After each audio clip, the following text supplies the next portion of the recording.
Buenos días. En la clase de hoy quisiéramos plantear el tema de la belleza en Tomás de Aquino, pero bajo esta pregunta o esta disyuntiva. Mi pregunta, una pregunta que ha surgido después de ver qué es lo que pensaba o de variar incluso en las formas de pensar, es la siguiente. ¿Es la belleza en el desarrollo del pensamiento de Tomás de Aquino un trascendental olvidado o el desarrollo que Tomás de Aquino hace o los límites del desarrollo de Tomás de Aquino tienen que ver con la estructura del debate epistemológico que está teniendo la Universidad de París del siglo XIII y la intelección de Tomás de Aquino como maestro de la Universidad de París en el siglo XIII. Eso es lo que quiero plantear, es decir, eso es lo que me quiero preguntar para ver si encuentro desde ahí algo que me permita decir esto es la razón que logro atisbar en el desarrollo del planteamiento de Tomás. Y para esto voy a hacer pie en ese excelente libro de Aertsent sobre los trascendentales, fundamentalmente en el capítulo sobre la belleza, el capítulo al que nombra si la belleza es un trascendental olvidado. Voy a hacer pie en ese texto y en los textos de Tomás de Aquino, por supuesto. Lo primero que quisiera plantear es que vamos a organizar el capítulo que dedica Herzen, teniendo en cuenta dos bloques que se desarrollan de alguna manera sucesivamente, pero de alguna manera hay elementos que se cruzan durante todo el desarrollo. Los dos bloques que yo quiero destacar son, en primer lugar, ¿cuáles serían aquellas preguntas que le podemos hacer al estado de la cuestión teniendo en cuenta fundamentalmente los procesos especulativos que se dan para que Tomás de Aquino desarrolle los trascendentales?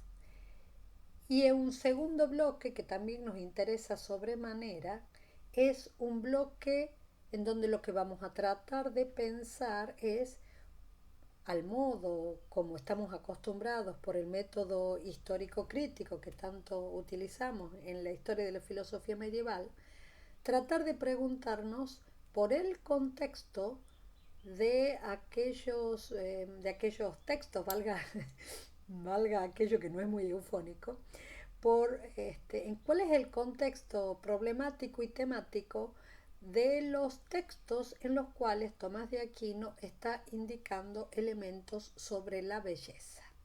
Quiere decir, primero vamos a trabajar sobre los procesos de derivación en los textos en los que él trabaja los trascendentales y después el contexto histórico crítico de los textos donde él alude explícitamente a la belleza. Por lo tanto, en el primer bloque aquellos donde no está la belleza y en el segundo bloque aquellos donde sí está la belleza. En orden a eso, lo primero que tenemos que preguntarnos, y digo que esto es nítidamente algo sobre el proceso especulativo de derivación, lo primero que tenemos que preguntarnos es si la belleza es una propiedad trascendental, si es un nombre del ente que con el solo nombre de ente no queda expresado, ¿por qué no es mencionada como tal en los textos canónicos de derivación de los trascendentales? Quiere decir, en el comentario a las sentencias distinción 8, cuestión 1, artículo 3, en la cuestión 1, artículo 1 de la cuestión disputada sobre la verdad y en la cuestión 21, artículo 1 de la cuestión disputada sobre el bien. Estos son los textos en los que Tomás de Aquino establece la enumeración y la derivación de los trascendentales. Nosotros hemos señalado el texto que es el texto que es más fuerte en la tradición sobre la derivación de los trascendentales, que es el artículo 1 de la cuestión 1 de las cuestiones disputadas sobre la verdad, que tiene sus referencias a los otros textos, ¿verdad? Ustedes observen. La cuestión 1 es una cuestión sobre la relación entre verdadero y ente. La cuestión 21 es una relación entre lo bueno y el ente. Y en el comentario a las sentencias, en realidad lo que se está preguntando Tomás es si el nombre de el que es el primero de los nombres divinos. Entonces, en orden a eso, la pregunta que señala el autor y que me parece de cajón es: si es un trascendental, ¿por qué no puede determinarse qué es lo que añade a ente con añadido de razón? Porque lo curioso es que cada vez que hemos señalado cada uno de los nombres trascendentales, el gran esfuerzo teórico ha sido buscar qué añade. Primero determinar qué tipo de añadido no puede ser, pero después determinar qué añade. ¿Y por qué? Encontramos en los textos que van a ser cuando Tomás esté señalando las propiedades o los rasgos característicos de la belleza, sí encontramos que añade a bien, pero no encontramos que añade directamente a ente cuando todos los trascendentales han sido obtenidos por un proceso en donde encuentro que añade a ente. E incluso cuando hablamos del añadido de lo verdadero y el añadido de lo bueno, que supone la presencia de alguien capaz de ser de alguna manera todas las cosas, como es el alma humana, incluso desde ahí sí encontramos que añade verdadero a ente, que añade bien a ente. En cambio, no lo encontramos así cuando estamos trabajando con la belleza y sí encontramos que añade a bien.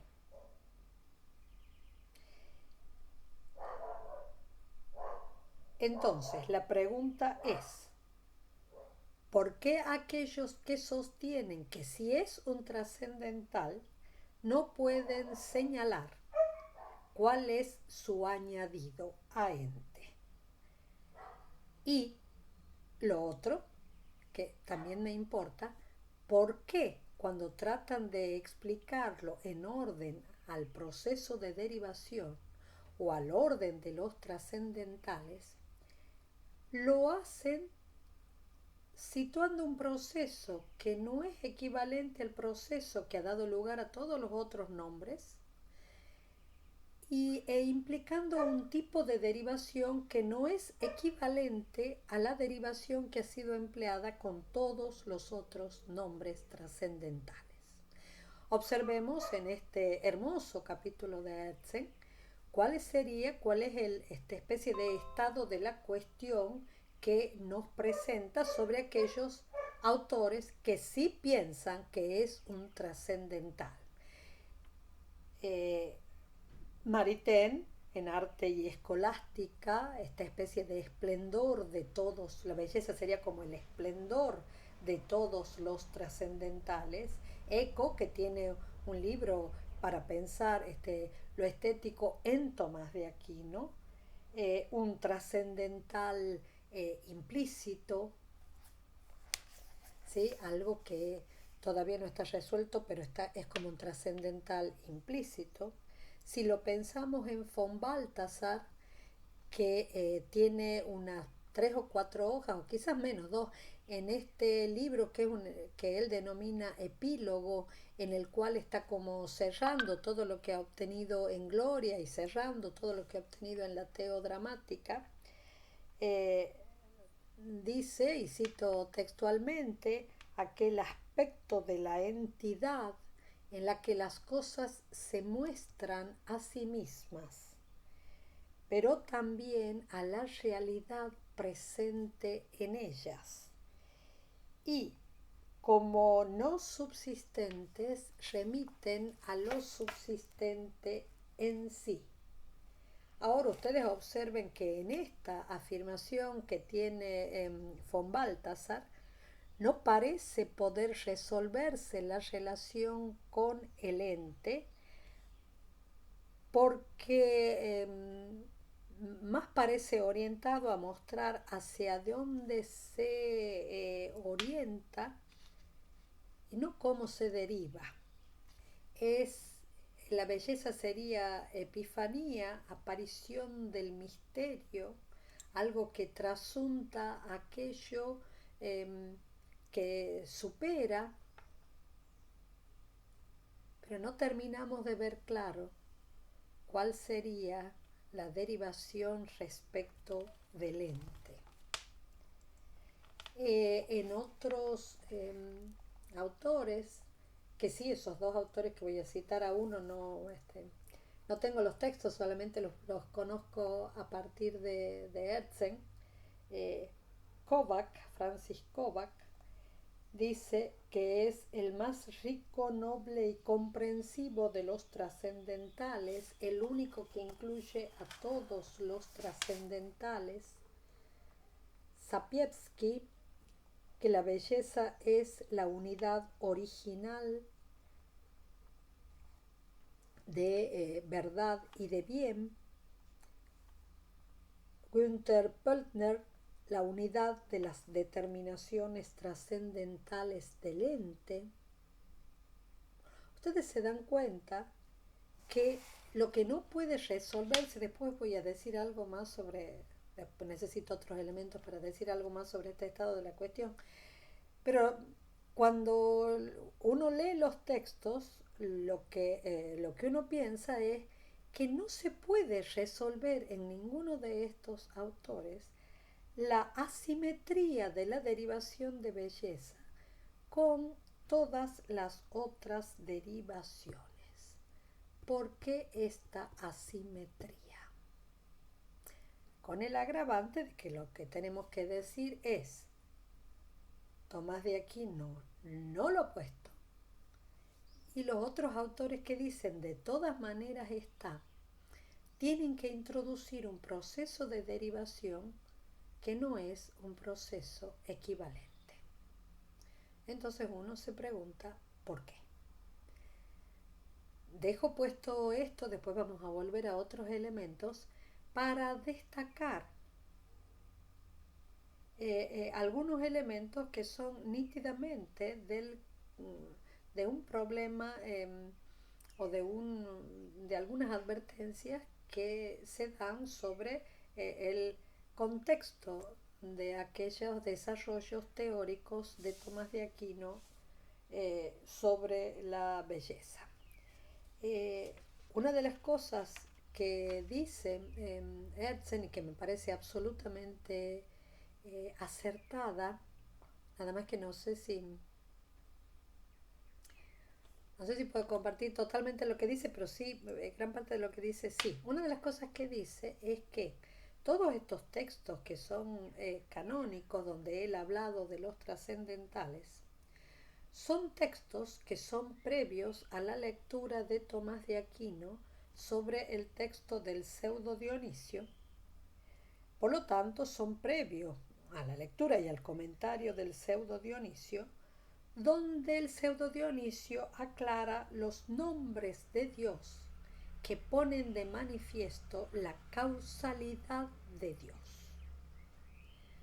Entonces, las cuestiones disputadas sobre la verdad, las cuestiones disputadas sobre el bien, el comentario a las sentencias, son textos en donde Tomás de Aquino todavía no ha trabajado el pseudo Dionisio. Y ahí, en el texto del pseudo Dionisio, sí está en el capítulo 4 los nombres de bien, de luz y de belleza. Dios es bello porque otorga claridad a las cosas. Y por supuesto está presente esta identidad tan propia de la tradición platónica, esta identidad de lo bello y lo bueno en el pseudo Dionisio, y la afirmación de que todas las cosas apetecen lo bello y lo bueno en toda aspiración, en todo aspecto causal. Por lo tanto, no hay nada que no participe de lo bello y lo bueno. Ahora bien, dice Herzen, por más que lo extienda a todos los entes, no resuelve que sea una propiedad del ente diversa del bien. Lo bello sí tendría la posibilidad de convertirse con el bien, por lo tanto sería coextensivo a todos los entes, así como es coextensivo el bien. Y esta afirmación está en algún texto de Tomás de Aquino, esto de que lo bello es de todos los entes y se convierte con el bien, como es esa propiedad de los trascendentales, que es la convertibilidad de un hombre en otro, se convierten entre sí, se extienden a todo. Pero lo bello en este caso es convertible con el bien y le añade a lo que está como característica de todo bien el orden a la capacidad cognoscitiva, lo que de algún modo habíamos dicho antes, quiere decir que si encontramos algunas determinaciones de qué quiere decir lo bello, pero cada vez que tenemos que decir qué quiere decir lo bello, tenemos que pasar, sí o sí, necesariamente, por la relación al bien. Por lo tanto, no está resuelto en esos textos en los que ya Tomás de Aquino cuenta con el pseudo Dionisio, no está resuelto de ninguna manera cómo se deriva del ente, aunque sí esté puesto con mucha claridad que sí tiene que ver con el bien y tiene la misma extensión a todo ente tal como la tiene el bien. Eso, fíjense que eso es importante señalar. Por otro lado, el otro desarrollo nítidamente de los textos en donde Tomás de Aquino está refiriéndose a lo bello, con lo cual Eco también trabaja mucho, ¿no es verdad? El otro texto nos indican el planteo dentro del cual está inscripto y también nos dan una serie de elementos. Entonces, la observación del autor es que cuando nosotros tomamos en cuenta la Suma Teológica 1, cuestión 5, artículo 4, y también la 1, 39, artículo 8, tenemos un contexto que tenemos que mirar de una serie de maneras y tenemos algunas dificultades teóricas en el caso del primer texto y no sé si decirle dificultades, pero sí una neta inclinación eh, del estado de la cuestión, no el nuestro respecto de Tomás de Aquino, sino el de las fuentes del propio Tomás de Aquino, el del estado de la cuestión del propio Tomás de Aquino, que nos muestran alguna inclinación del planteo que está haciendo Tomás. En el primero de los textos se cita esa definición que es canónica de lo que dice Tomás de Aquino, que bello es lo que a la vista agrada, de manera que en esta definición de lo bello está presente el apetito, porque es lo que agrada, produce placer al apetito, pero también está presente esta vinculación que hay respecto del conocimiento, porque es lo que agrada, pero a la vista. Y Herzen dice que también el problema de esta definición es que al decir así, en realidad se está dando una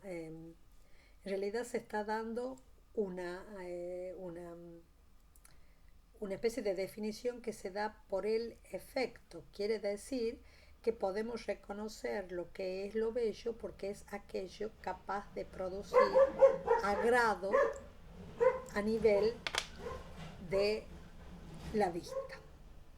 Eso es uno. Pero en el otro texto, que es un texto que también es muy interesante y a mi juicio un texto que la verdad que me ha resultado muy hermoso para pensarlo, es donde están dadas esas tres condiciones o tres rasgos que Tomás de Aquino atribuye a la belleza y su inscripción en el planteo trinitario que le viene, por supuesto, por el horizonte de la construcción teológica de cuño cristiano. Cuando tiene que dar las tres características, dice que lo bello implica la integridad o perfección. En segundo lugar, la proporción de vida o armonía. Y en tercer lugar, la claridad o esplendor. Bello es lo que posee integridad o perfección. Bello es lo que se encuentra proporcionado y armónico. Y bello es aquello que es una expresión del esplendor, esplende, brilla. Ahora bien, en esta determinación de las tres características o rasgos de lo bello, no nos encontramos en cualquier contexto teórico, no nos encontramos ya en el contexto de estas dos, de la claridad y la proporción que van a ser subrayadas también por el pseudo Dionisio, sino que estamos en pleno contexto trinitario.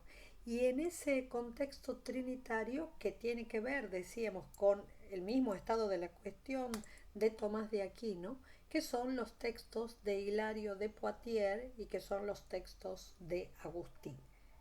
¿Por qué? Porque están pensando no cómo nombrar al ente, están pensando cómo nombrar a aquello que está presente dentro del misterio trinitario y lo constituye.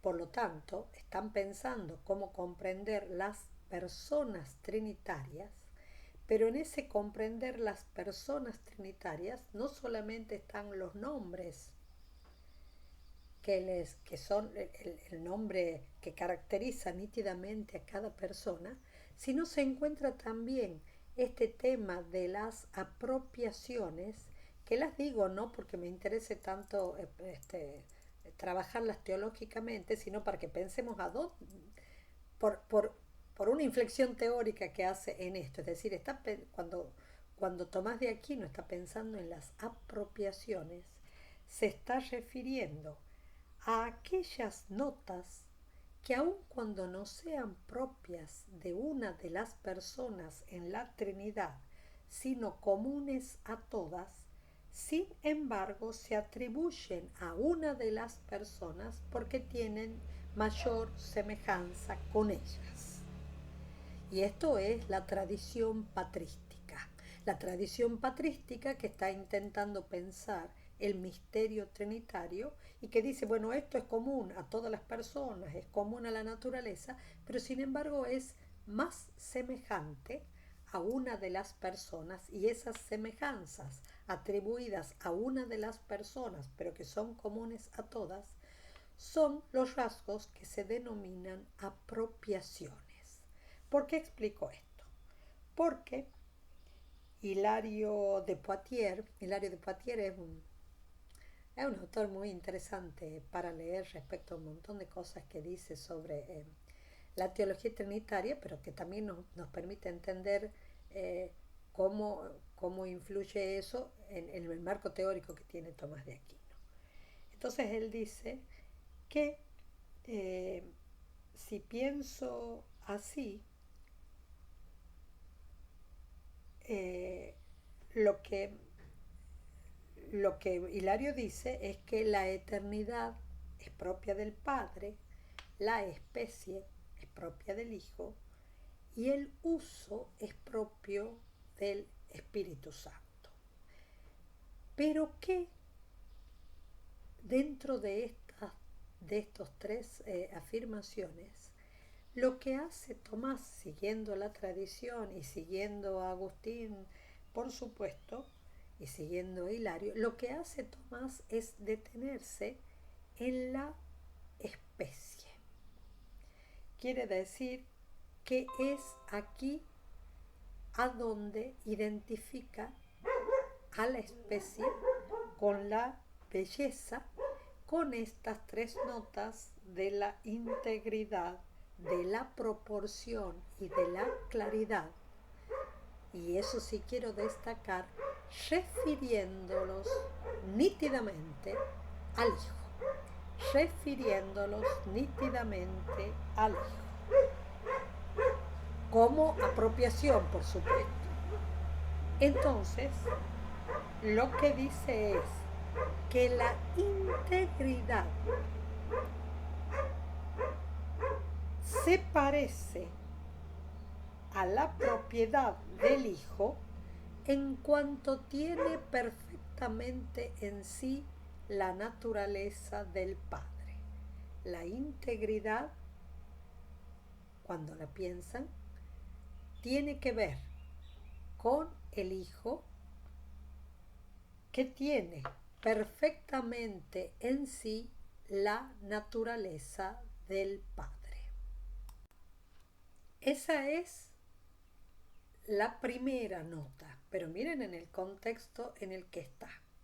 Integridad quiere decir poder poseer perfectamente en sí la naturaleza del Padre. Proporción en cuanto el Hijo es la imagen expresa del Padre. Y claridad en cuanto es la palabra, luz y esplendor del intelecto según Juan Damasceno. Si ustedes miran estas tres determinaciones, que son parte del estado de la cuestión que está recibiendo Tomás de Aquino, estas tres determinaciones se encuentran vinculados al Hijo Verbo en la concepción trinitaria cristiana, pero integridad, proporción y claridad tienen que ver con esto de poder decir perfectamente al Padre, poder expresar perfectamente al Padre, poder poseer íntegramente la naturaleza del Padre. Quiere decir que están vinculados están vinculados más al Hijo y están vinculados al Verbo y están vinculados a algo que tiene mucho que ver con el conocimiento. Entonces, miren, ese es el contexto a partir del cual se producen estas tres notas con las que nosotros decimos, estas son las notas que Tomás de Aquino atribuye a la belleza. Y ustedes observen que no lo está atribuyendo de otra manera, está poniéndolos nítidamente en el interior del contexto trinitario. Y por eso piensen que cuando esto está señalado, tenemos que tener presente, porque eso nos importa, cuando nos importa pensar que todo esto que está diciendo Tomás de Aquino tiene ese marco, ¿no es verdad? Y por otro lado, Herzen también señala que también hay una dependencia con respecto a la Suma Teológica de Alejandro de Hales, sobre todo en esa diferencia conceptual entre bien y belleza, y que belleza diga la relación con el intelecto, y también en la relación de la belleza con la causa formal y del bien con la causa final. Pero eso no quiere decir que para Alejandro de Hales sea un trascendental. Y lo que señala Herzen es que el único lugar donde en el contexto de Tomás de Aquino se dice nítidamente que es un trascendental es en un tratado anónimo que se atribuye a Buenaventura, pero que es un texto aislado, en donde belleza añade relación con todas las causas. Miren ese contexto, qué contexto eh, difícil que es para poder pensar cuáles son las determinaciones que Tomás de Aquino dice sobre la belleza. Es lo que a la vista agrada, vinculando el apetito con la capacidad cognitiva. Es esta integridad, perfección, es esta proporción y es esta claridad. Pero el lugar original donde está pensando eso es estarlo pensando en el interior del contexto patrístico de las intelecciones trinitarias. Y por supuesto nosotros no podemos negarle, porque eso sigue en la tradición de Agustín, que cuando Agustín, y por eso incluso en las traducciones que se hace de Agustín, ¿no es verdad? Cuando Agustín dice especie y nosotros lo traducimos por especie, también lo traducimos por hermosura, porque en realidad eso tiene que ver con toda la comprensión agustiniana sobre eso. Miren ese contexto trinitario en el que está. Y por otro lado está toda el hacerse cargo del pseudo Dionisio, y nadie que se haga cargo del pseudo Dionisio puede correrse de la relación imprescindible entre el bien y la belleza. Eso son los elementos del contexto histórico crítico, es decir, una serie de textos que son los textos que nos dicen qué afirmaciones da Tomás de Aquino sobre la belleza, qué afirmaciones da cuando dice que en realidad tiene que ver con el bien, pero se distingue porque lo demás se consuma y se completa, todo otro anhelo se consuma en la posesión, como se consuma siempre la dirección al bien, y en cambio la belleza implica un anhelo, una tendencia que se consuma en la contemplación y por ende implica la relación con el intelecto. Bien, cuando nosotros vemos esto y nos preguntamos sobre los procesos de derivación con ayuda de esto, si volvemos a pensar a estos autores que han dicho, en realidad tiene un lugar especial en la derivación, por eso Tomás de Aquino no lo ha explicitado.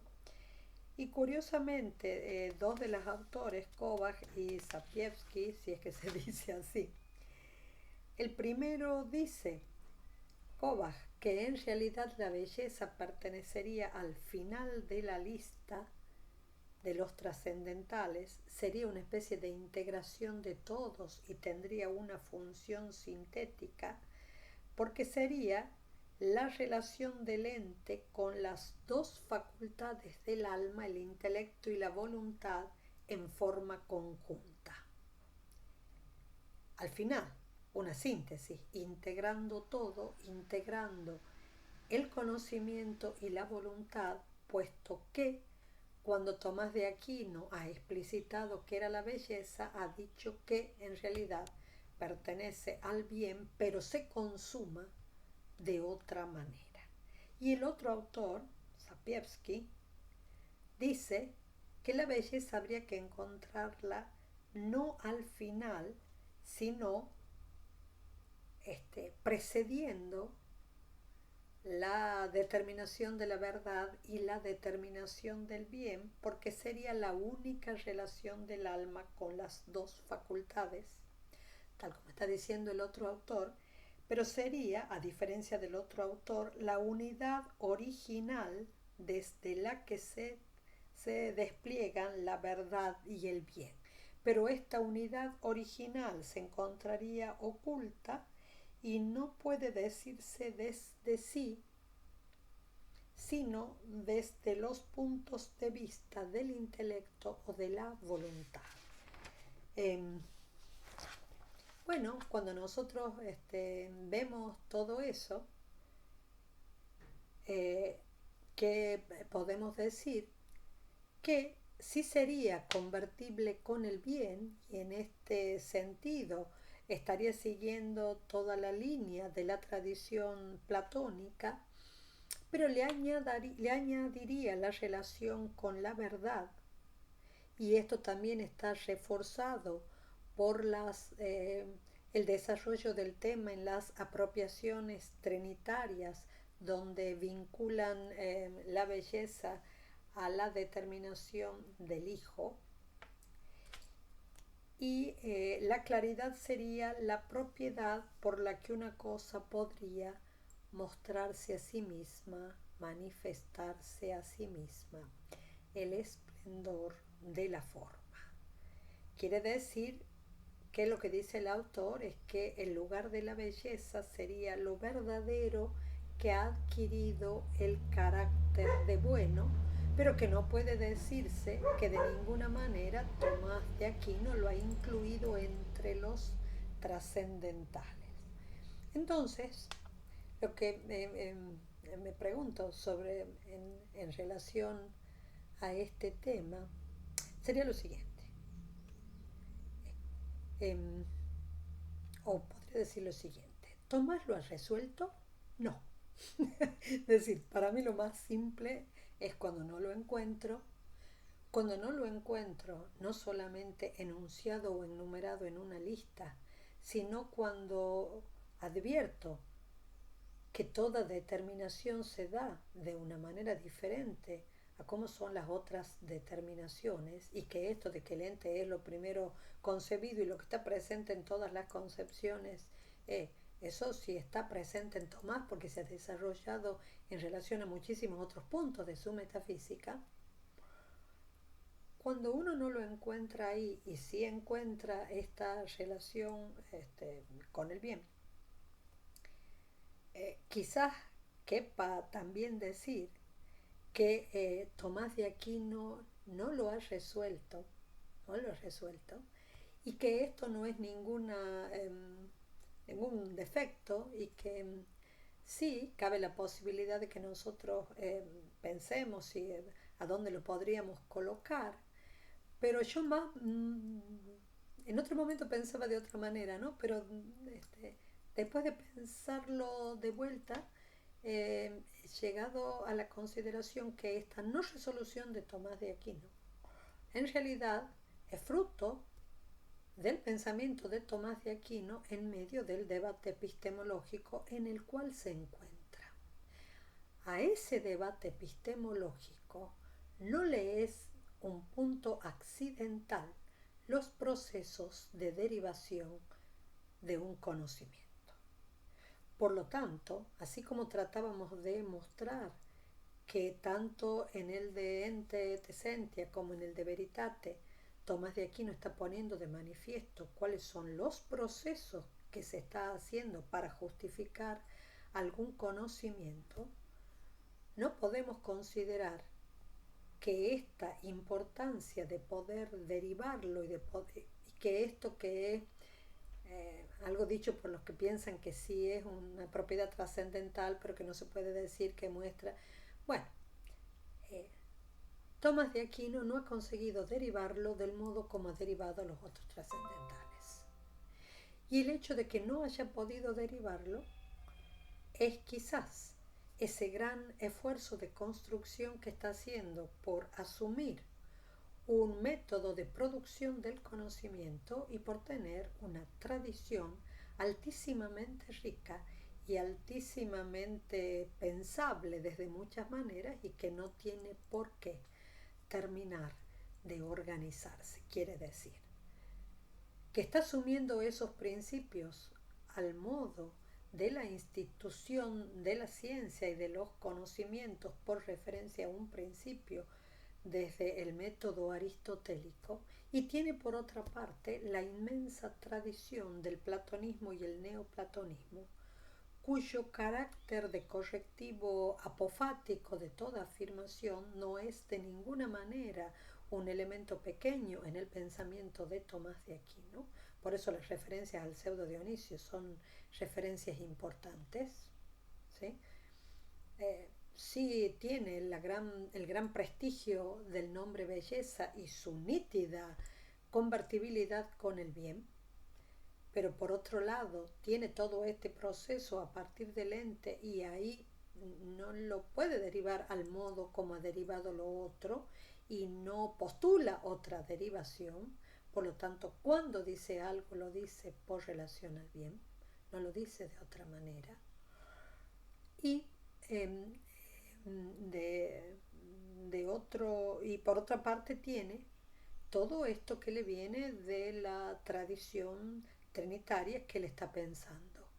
Y en esa forma de estar pensando no solamente los contenidos del problema trinitario, sino cómo volver a pensar estos contenidos para tratar de producir ciencia teológica distinta de la forma de la sabiduría teológica más de cuño agustiniano.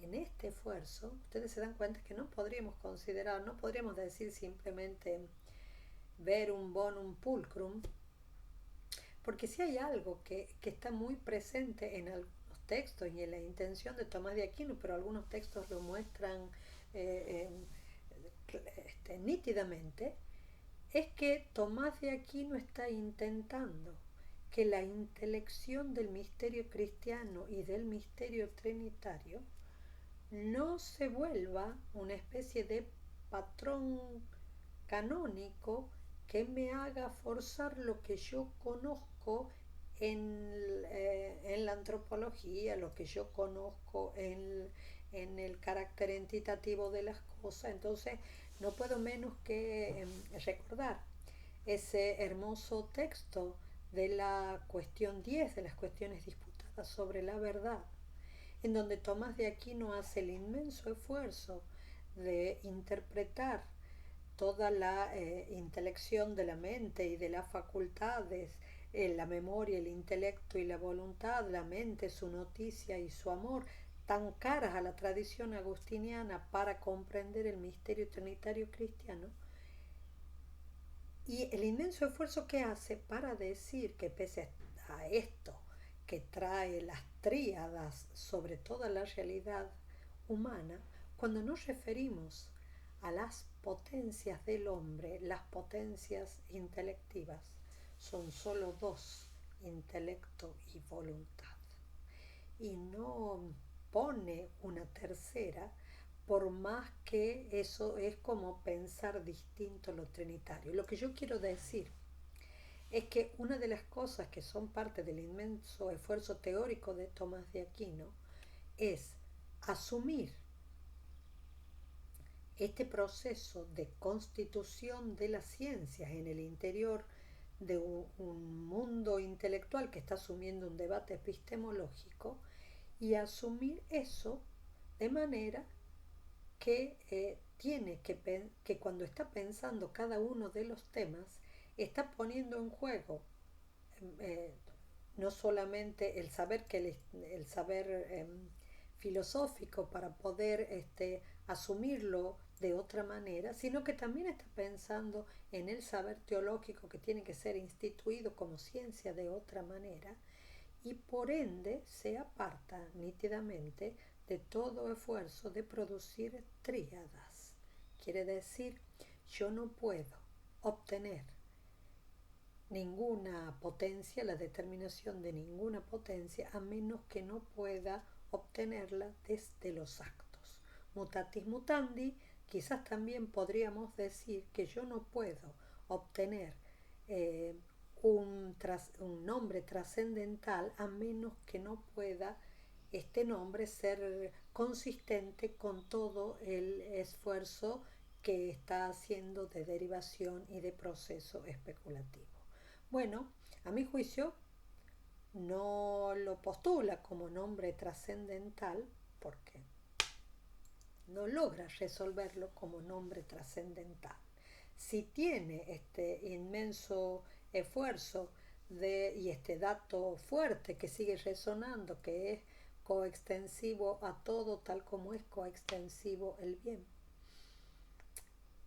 pero no lo podemos incluir en los trascendentales a menos que no veamos qué proceso, con qué añadido lo hacemos. Y todo otro proceso que lo vuelva diferente de todo, sí, tiene muchísimo que ver con la inmensa impronta que tiene la tradición platónica, sí, tiene que ver, pero eso no puede derivarse de lo anterior y toda postulación de que en realidad sería antes o en realidad sería después, bueno, es una postulación que es válida para pensar, pero creo que no respondería, más allá de que nosotros la podamos pensar sí o no respondería al esfuerzo de constitución del conocimiento que está haciendo Tomás de Aquino. Y que eso, lejos de ser algo que nos moleste en Tomás de Aquino, es algo que para mí resulta totalmente grato porque quiere decir que nos pone en presencia a aquello en donde se da un cruce de caminos de muchas tradiciones y de una interdisciplinariedad incipiente, pero que tiene exigencias de construcción interno a cada saber. Y en esas exigencias de construcción internas de cada saber, bueno, quedan huecos que un autor no ha logrado resolver. Entonces logra subrayarlo, logra ponderarlo, pero no puede establecerlo si se tiene que ceñir a los procesos a los que se está ciñendo. Y esa es una de las cosas más hermosas que hay en cada momento de la historia, que todo lo que logramos resolver implica también todo aquello que no podemos resolver porque no está en nuestras manos resolverlo, porque esto es nuestro contexto teórico, nuestro contexto de debate. Bien, eso es lo que quería señalar, eso es lo que creo que resulta una de las cosas que para mí siguen siendo eh, una de las atracciones más fuertes del pensamiento de Tomás de Aquino.